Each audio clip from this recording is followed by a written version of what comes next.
Okay, this is the big loop you're going to want to have to play around hard counters to the deck like DD Crow or Neko Main King, because it doesn't let your opponent draw or discard any cards at any point during any iteration of the loop.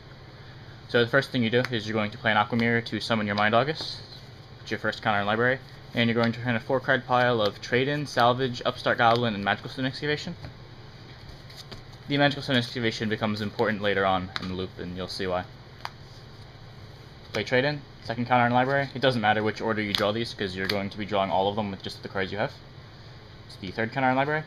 And then you remove all 3 counters from library to draw the last card, and you draw the pile. From here, you activate Salvage, which returns 2 Mirrors, August, and Soul Ogre.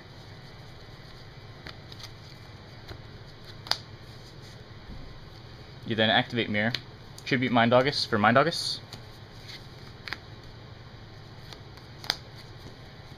and you create a similar pile, this time of Salvage, Upstart, Trade-In, and Salvage.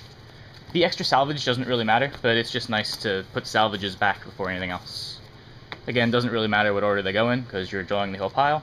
Library has 1 counter from the first Aqua Mirror, then you trade in Upstart, putting it to 3 counters, and you draw 4 cards, which is the entire pile.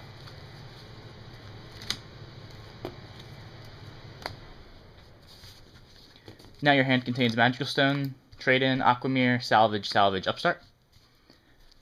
This is where it starts looking similar to the extended hand destruction loop.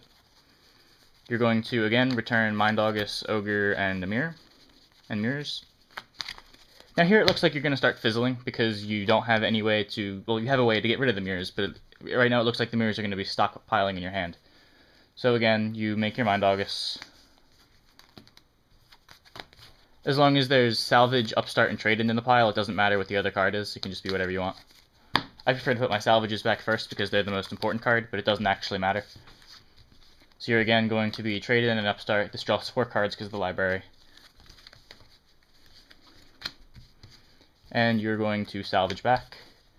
Because you have 2 Mirrors in your hand, you can only get back August and a Mirror. You're going to be playing August and a Mirror.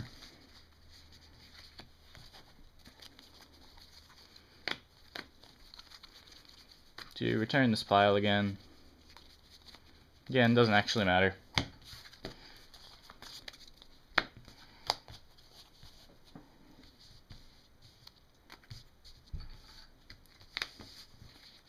You play... Oh, you have a Shadow in your hand from an earlier Salvage. Then you discard that Shadow to add the Aqua Mirror and Soul Ogre to your hand. And here you just activate Magical Stone Excavation, discarding 2 of your Aqua Mirrors to return whatever you really want to your hand. I'm just going to take an extra Upstart Goblin, or 1 day of peace. Then Upstart, Trade-In, draw the pile.